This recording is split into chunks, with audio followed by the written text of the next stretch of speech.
We've all been taught to focus on what we say, to craft the perfect words, the right tone, the most convincing argument. But what if I told you that the loudest message you send never passes through your lips? Long before you speak, your body is already in the conversation. The way you stand, the look in your eyes, the stillness you carry, it all speaks volumes. In a world full of noise, the most powerful leaders are not the loudest, but the most aligned. Today, we're going to uncover how silent command builds unshakable influence. You don't need a microphone to be heard. You don't need a podium to lead. Long before your voice ever enters the room, your body has already spoken. It announces your presence whether you like it or not, and it does so with brutal honesty. Think about the last time someone walked into a space and you just felt something shift. They didn't say a word, but the way they carried themselves, it filled the air. That's silent command. That's presence without a word. Most people assume communication begins when the talking starts, but that's not true. Communication begins the moment you're seen. In fact, most of it is nonverbal. People pick up on your posture, your eyes, your pace, your stillness, and they make judgments in seconds. Not because they're rude or impatient, but because the body speaks a language they've been wired to understand since birth. And you speak it too, whether you realize it or not. You see, presence is a language, and it doesn't need permission to be heard. It's not about trying to look confident. That's where most people go wrong. You don't fake it. You align it. Confidence isn't a performance. It's a posture that flows from belief. It's your body telling the truth of your inner world. And if there's chaos in here, there will be confusion out there. The way you enter a room tells the story of your self-perception. Are you grounded or are you shrinking? Are you standing tall because you know who you are? Or are you walking fast, head down, trying to disappear before someone asks you to prove yourself? Because the world notices, it may not say it out loud, but it feels it, and in a world flooded with noise, presence becomes your most powerful signal. When you walk into a room with shoulders back, feet firm, and breath steady, you're not just occupying space. You're claiming it. You're communicating that you belong here, that you're not in a rush to prove, perform, or please, because who you are is already enough. And ironically, the moment you stop trying so hard to be seen is the moment people start to really see you. This isn't about arrogance. It's not about puffing yourself up. It's about calm authority, the kind that doesn't need to raise its voice because it knows its worth. You've met people like that. Their presence speaks of quiet strength. It settles the room instead of stirring it up.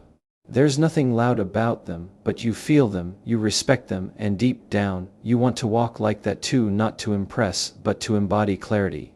What's wild is how quickly your body reveals your mindset. It's a mirror, and the world sees the reflection, whether you like it or not. If your head is always down, if your arms are always crossed, if your steps are rushed and aimless, that's communication. You might not be saying it, but your body is. I don't want to be here, or I don't believe I belong. And people respond accordingly. But here's the good news. You can change the message, not by pretending, but by realigning. Start with breath, just a deep breath before you enter the room, not a shallow inhale, but a grounded one, of the kind that reminds your body you're safe. From there, lift your head, not in pride, but in awareness. Let your arms relax. Let your steps slow down just enough to feel the ground beneath you. You're not rushing through life, you're walking with it. This is where presence begins. It's not in the perfect speech or the flawless plan. It's in the small decisions your body makes before words ever arrive. When you're present, truly present, people notice. They listen more closely, they respect more deeply, they remember more vividly, because presence creates space for connection. And connection is what makes your words meaningful. Your body doesn't ask permission to speak, it speaks whether you're intentional or not. The question is, what message is it sending? Are you letting your fear run the show, or are you rooted in the quiet assurance that you have nothing to prove and everything to offer? You don't need to be loud to be heard. You don't need to be aggressive to lead. Your strength isn't in how forcefully you speak, it's in how fully you show up. In how clearly your presence tells the truth before your words ever try. So walk in, not with noise, but with knowing. Because the room is already listening, there's a strange thing about power, real power. It doesn't flinch, it doesn't fidget. It doesn't scramble to be seen, it just is. There's a presence that certain people carry, and it's not loud. It's not dramatic, it's not full of motion. In fact, it's the opposite. It's still, it's quiet, it's composed. And in that stillness, there's a weight that settles the space around them. People stop, people listen, people lean in. Not because of what they're doing, but because of what they're not doing. In a world that's constantly in motion, stillness becomes a statement. Everyone's rushing, talking fast, scrolling faster, jumping into every conversation, reacting to every emotion, always needing to respond. But the person who can remain calm when others can't, that person holds the room. The person who pauses before speaking, who lets silence do some of the talking, who's comfortable not filling every gap, that person becomes the anchor in the storm. And that's not easy, because everything around us rewards noise, it rewards volume. The loudest opinion wins the argument. The fastest response wins the debate. We're taught to move to matter, but that's not how real influence works. Real influence doesn't need to shout, it doesn't need to react. Real influence can sit in stillness and let others come to it. Because that stillness says something louder than words ever could. I'm not threatened, I'm not rushed, I'm grounded. It's amazing how quickly people reveal their anxiety through motion, shaking a leg, tapping a pen, darting eyes, pacing back and forth. And they don't even realize it, but the body always tells the truth, and that truth travels fast. If you're jittery, others feel it. If you're constantly adjusting your clothes, playing with your hands, bouncing in your seat, your body is screaming what your mouth is trying to hide. I'm not in control. Even if your words are polished, your body leaks the truth, but the opposite is just as true. When you sit still, when you hold a pause, when your eyes stay soft but steady, people feel something else. They feel safety, they feel order, they feel peace, and peace is magnetic in a world that's starving for it. When you bring that kind of presence into a room, it shifts everything. People stop talking over each other. The energy calms down, they listen longer, and they start matching your tone without even realizing it. Stillness isn't passivity. It's not about being cold or detached or shutting down emotionally. It's the opposite. Stillness is awareness. It's having enough control over your emotions that they don't control your actions. It's knowing when not to speak, when not to react, when to let something land before you reply. Because not every moment requires your input. Some moments just need your presence, and when you learn to master that, when you stop rushing to speak or rushing to move, you gain power without saying a word. The pause becomes your punctuation, the silence becomes your emphasis, the way you hold yourself when nothing is happening becomes the loudest thing in the room. Because while everyone else is chasing attention, you've already commanded it, but stillness doesn't come from pretending, it comes from peace. Inner peace. You can't fake calm. You might fool a few people for a little while, but eventually your body catches up to your truth. So if you want to command a room without speaking, you have to learn how to command yourself first. That means sitting with your own discomfort, learning to breathe through your anxiety, slowing your thoughts instead of racing them forward. It means practicing presence, not just being physically in the room, but mentally there, feeling your feet on the floor. Relaxing your jaw, loosening your hands, slowing your breath, and then, from that grounded place, speaking only when it matters. Because when stillness becomes your baseline, your words carry more weight, they land differently, they hit deeper, not because you said something brilliant, but because you said it from a place of clarity. People remember how you make them feel more than anything else, and when you walk into a space with stillness, when your body language says, "I'm secure here, I'm not reacting, I'm not rushing," you become a calming force. You give others permission to breathe, to slow down, to stop performing, and that's rare, that's powerful, that's leadership without saying a word. So don't underestimate the silence, don't rush to fill the gaps, don't feel the need to always react. There's strength in restraint. There's power in pause, and the person who learns to master stillness will never have to beg for attention, because attention will already be looking their way. You can tell someone everything without ever opening your mouth. Just look them in the eyes don't lie. They can't, You might dress up your words, you might posture your body, but your eyes will always betray what's going on inside. That's why they're so powerful. That's why they are so unforgettable. In a world where people are constantly trying to decode what's real and what's fake, the eyes cut through the noise and go straight to the truth. Have you ever talked to someone who wouldn't meet your gaze? Maybe they were shifty, looking everywhere but at you. It doesn't take long before your mind starts questioning everything they say, not because of their words, but because of their eyes. Something doesn't feel settled, something doesn't feel clear, and you sense it instantly. On the flip side, think about the people in your life who can hold your gaze, who look you in the eyes without flinching, without fidgeting. They don't come across as forceful, they come across as present, and that presence earns trust. Eye contact is more than a social gesture. It's a signal, a declaration. It tells people where your focus is, what your intentions are, and, most importantly, whether they matter to you. When you're having a conversation with someone and your eyes keep darting to your phone, or the door, or the next distraction, you're sending a message loud and clear. I'm not fully here. But when your eyes are steady, when they hold the space with someone, you say something entirely different. I see you, I'm listening, you're worth my attention, and people feel that they remember it, because most of the world isn't looking at each other anymore. We're looking down, we're looking away, we're glancing quickly, then turning back to our own noise. That's why real eye contact is so disarming. It's rare. And when it happens, it speaks with a kind of volume that doesn't need to be raised. It's firm, but it's gentle. It's focused, but it's not aggressive. It says, I'm here with you, right now. And what's fascinating is how your eyes don't just communicate externally. They also mirror your internal state. Angry eyes, anxious eyes, compassionate eyes, distracted eyes. You can say one thing with your mouth and something completely different with your gaze.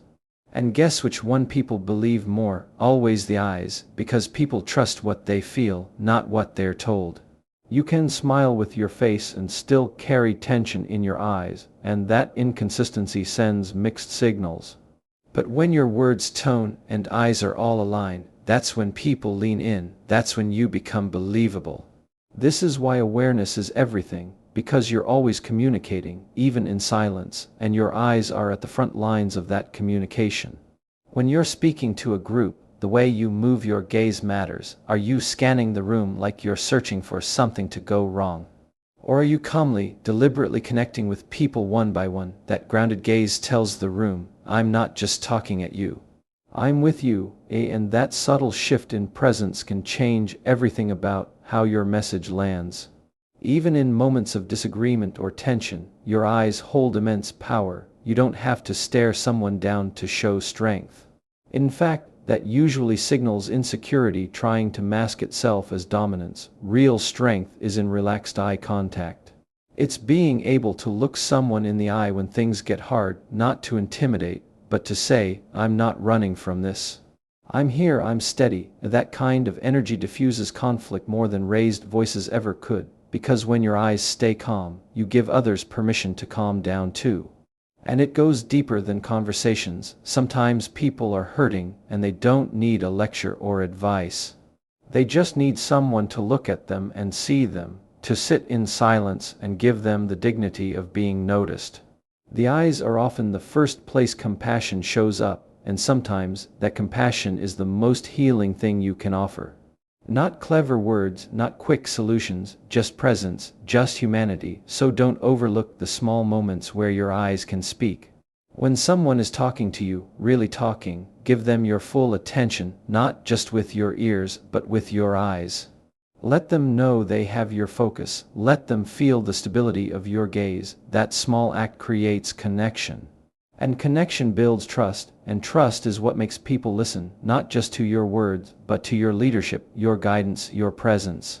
You don't need to be the loudest person in the room. You just need to be the clearest, and your eyes can do more to clarify your intentions than your mouth ever could.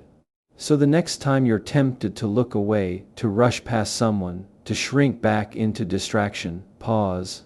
Lift your eyes, meet theirs, speak without words, because sometimes the most powerful thing you can say is, I see you. It's easy to underestimate how much your body says before you ever speak, But if you pay attention, you'll realize that your posture tells the room everything it needs to know about who you are and what you bring. A slouched back, arms crossed tightly over your chest, head tilted downward, it all speaks. It says I'm guarded, I'm unsure, or even I'd rather not be seen. And the world listens to that message, even if it's not conscious. People respond to your posture before they process your words.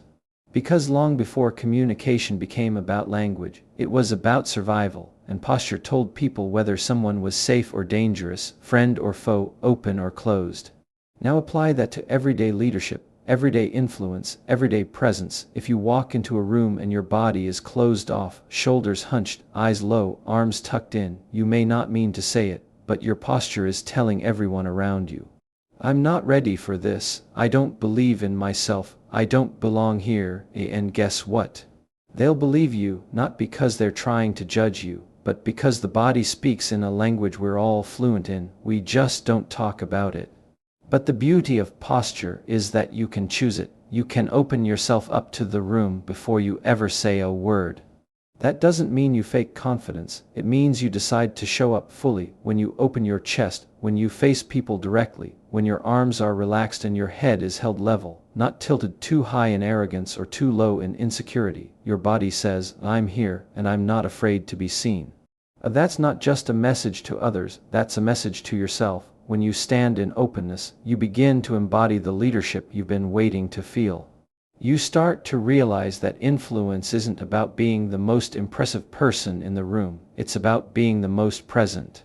And presence can't happen when you're hiding. You have to unfold yourself, not just emotionally, but physically, because your body reflects your mindset. And sometimes, changing the way you carry yourself is the fastest way to change the way you think. You can feel the difference when someone is truly open, when they lean in, not to invade your space, but to be fully engaged. When their posture is upright but relaxed, when their body says, I'm with you, not above you, that kind of posture creates safety. It invites honesty, it tells people that they matter, that they're seen, that they're worth facing. That's real leadership. And it doesn't need a title, it just needs a decision to open instead of close. What's powerful is that open posture is contagious.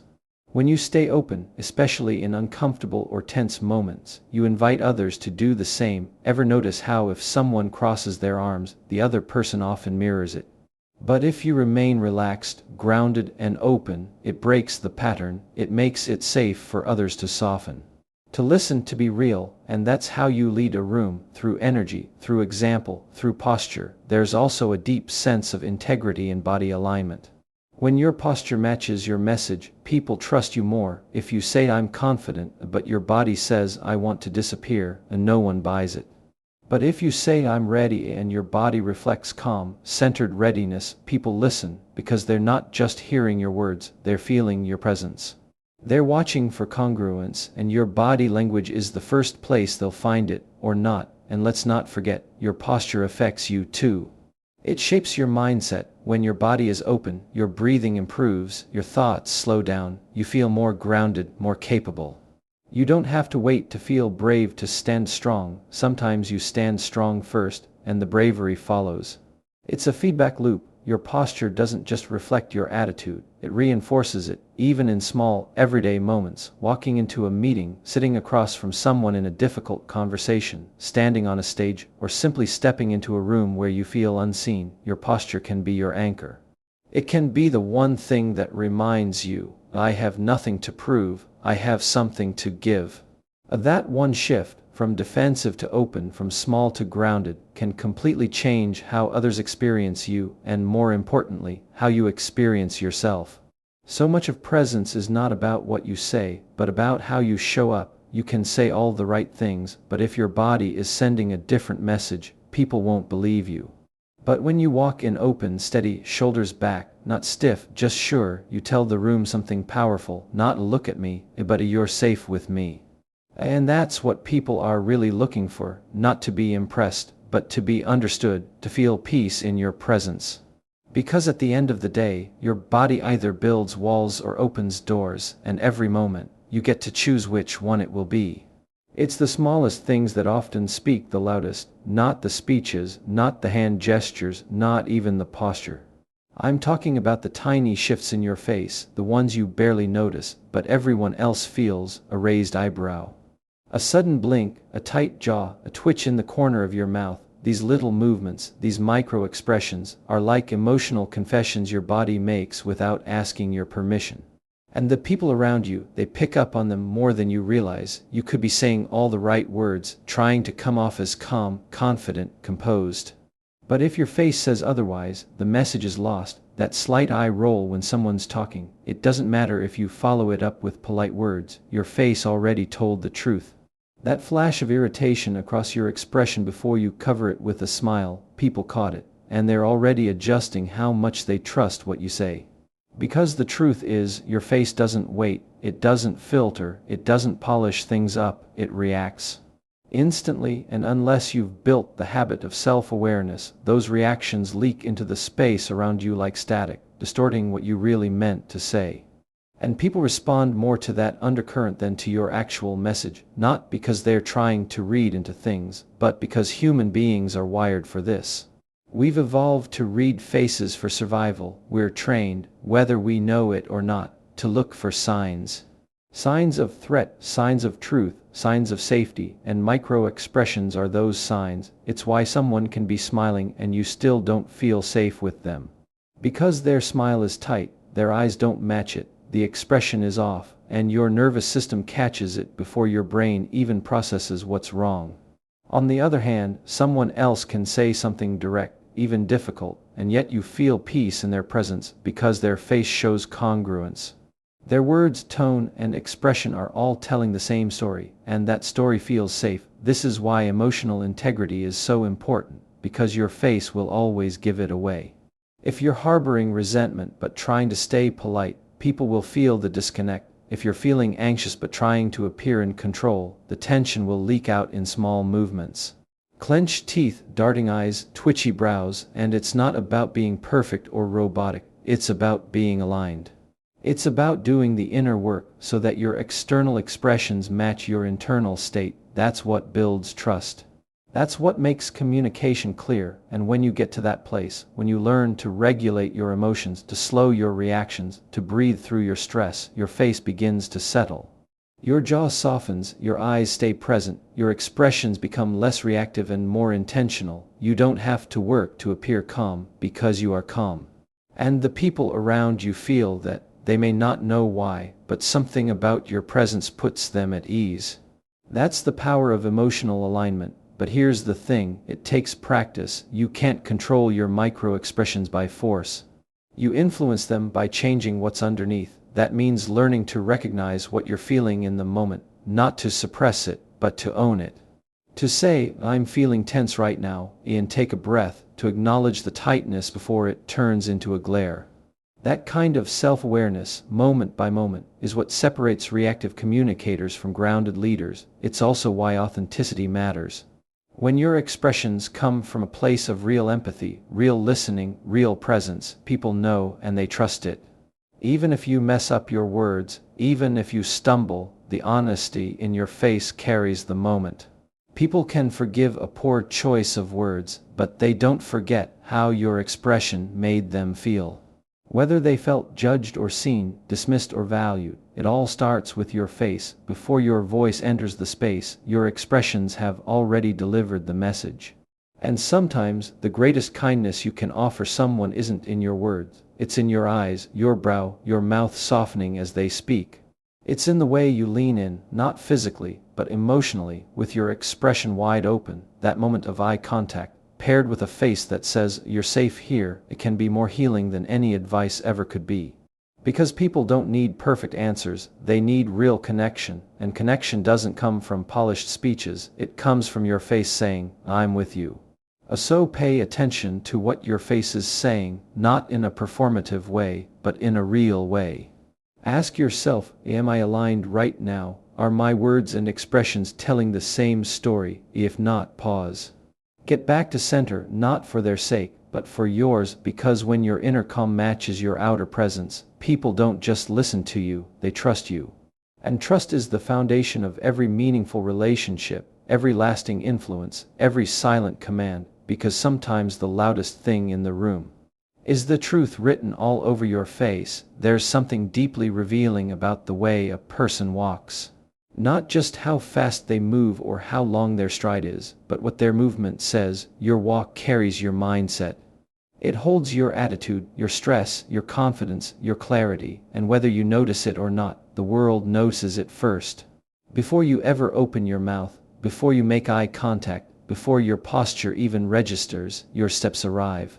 And they say something. You've probably felt it yourself, when someone enters a space and you catch their energy immediately. They don't rush in, they don't shrink in, they arrive. Their steps are intentional, steady, grounded. They're not trying to dominate the room, but they're not hiding from it either. They're simply present, and the room responds to that presence, because something about the way they walk says, I know who I am, and I'm at peace with it. Compare that to someone who's rushing, stumbling over their own feet, head down, shoulders tight, constantly looking around. That walk speaks too. It tells a story of pressure, of nervous energy, of someone either escaping something or trying too hard to prove something. The body always gives it away. You don't have to say, I'm anxious or I'm overwhelmed. If you're walking like it, people can already feel it. But walking with presence doesn't mean walking slowly or trying to impress. It means walking with intention. It means being where your feet are. Fully feeling each step, not because you want to look powerful, but because you've let go of the need to perform.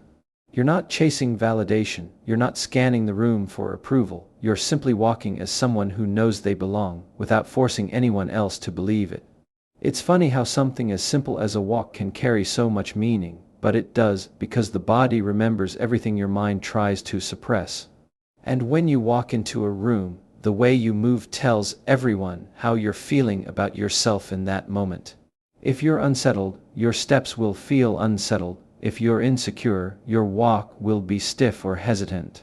But if you're grounded, centered, aligned, that shows too, and it's contagious. You may not realize how much your walk sets the tone, not just for others, but for yourself. When you walk with pace but not panic, when you walk upright without stiffness, when you walk into a space with ease instead of tension, you're giving your nervous system a signal. I'm safe, I'm stable, I'm enough. That kind of movement isn't about theatrics, it's about truth, a quiet truth that shows up with every step you take. There's a big difference between walking to escape and walking to engage. Escaping looks rushed, avoidant, jittery. Engaging looks relaxed, connected, calm. Even if you're on a schedule, even if you're busy, your body doesn't have to act like it's being chased. You can move quickly and still be grounded. You can walk with purpose without walking with pressure. People are always picking up on your energy, especially the nonverbal kind. And that means your walk teaches them how to treat you. If you walk like you don't want to be seen, they'll learn not to see you. If you walk like you're afraid of taking up space, they'll start treating you like you don't belong in it. But if you walk like someone who brings peace, who carries stability, who isn't performing for attention but simply living from a place of calm confidence, they'll meet you there. They'll start responding to you with the same presence you bring into the room. Sometimes the most powerful statement you'll ever make is how you enter a space. Not what you say, not who you know, not how loud your voice is, just the way you carry yourself from the door to the chair, or from the hallway into the meeting, or across the room to the person you're about to speak with. That moment, those few seconds, set the tone for everything that follows, and it's not about being perfect, it's about being real. If your thoughts are racing, your walk will reflect it. If you're doubting yourself, your body will carry that tension. But if you pause just for a moment and breathe before you step, everything changes. You shift from reacting to choosing. And that choice, made in a single step, can ripple into how people feel around you. They'll sense the peace in your movement, even if they don't understand it. And they'll trust it, even before they trust your words. So let your walk be part of your message. Let it say something clear, not, look at me, but I'm here, and I'm okay. Let each step remind you that you don't have to fight for space. You already belong. Let your body move as someone who carries peace, not pressure, because the walk you take isn't just through rooms and hallways, it's through your own inner world. And when that walk is steady, everything else follows, because sometimes the most powerful sentence you'll ever speak is the way you walk into the room.